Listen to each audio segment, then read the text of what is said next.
Hey, what's up, y'all? My name's Anna. I just wanted to come on and explain a little bit about ART, Accelerated Resolution Therapy. And so, Accelerated Resolution Therapy, or ART, is a mixture of EMDR, eye movement therapy, and Gestalt therapy, which is something that talks about the parts of self. And basically, how I like to explain ART is like this. So if we have a trauma happens meaning that something occurs, and that thing that occurs is bigger than our internal resources or our external support. So internal resources looks like brain development. Prefrontal cortex does not stop developing until you're 25 to 30. So, brain development. Do you have coping skills? Are you, stress resiliency? Do you have support or tools in your toolbox for when things get tough?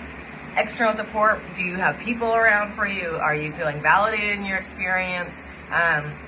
Basically, when we don't have these things, it creates trauma from this event. And that's why some people can experience trauma in one way, or trauma from one thing, and then other people experience it in another thing. Or like, well, that's not traumatic for me. So how I like to think of it again is, if this trauma happens and we're in that experience, it's like a hose that gets all tangled, right? It's a kinky hose, but not in the fun way. So nice and tangled up. And from there, what happens is the event happens, and it's like the water or the energy is not able to flow. The emotion is not able to leave your body, and so it gets stuck.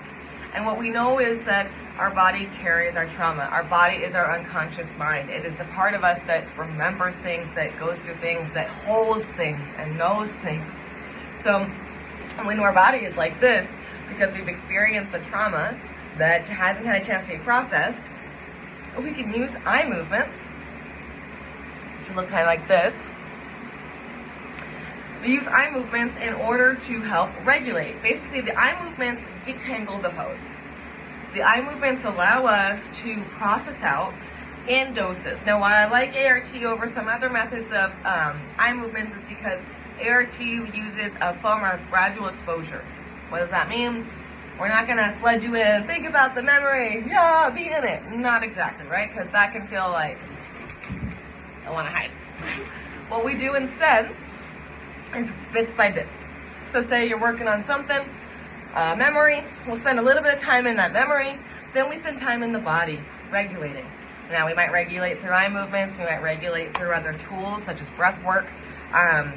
One of my clients likes to dance to the Grateful Dead to calm down, and that's what we do. So there are many ways in order for you to get into that calm down phase. And what we're doing is we're building that tolerance inside of you to feel the thing, calm down, and not get overwhelmed and want to hide under your desk, yeah?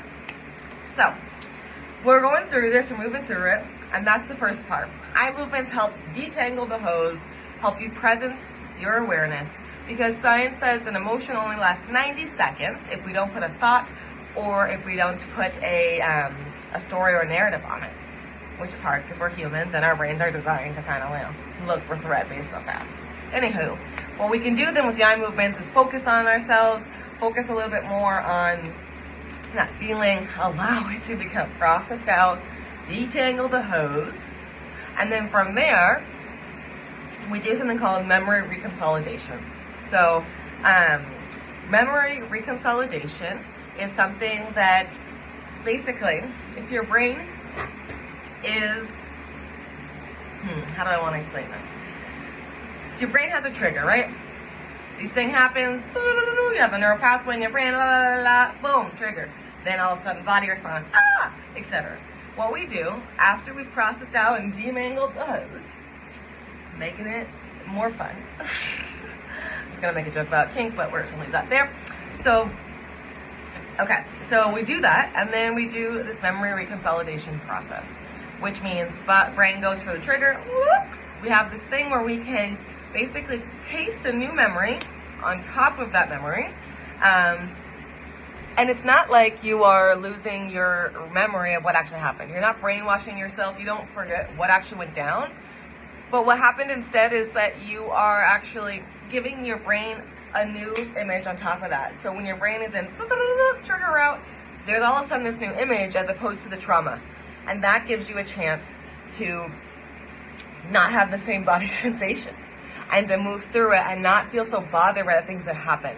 You still know. The other really cool part of this, which is more of the Gestalt side and is very witchy and in line with like shamanic practices, would be revisualizing how you'd like it to go. And so our brains don't know the difference between dreaming, reality, visualization. That's the third one. So meaning that when we are in the space, if we are feeling these things, our body is like doing the thing. It doesn't necessarily know. And so what we can do with this whole process of ART then is when the body is doing the thing, we have a different way of solving it through love, being with it, perhaps with a visual of your elder self, bringing in your ancestors, your guides.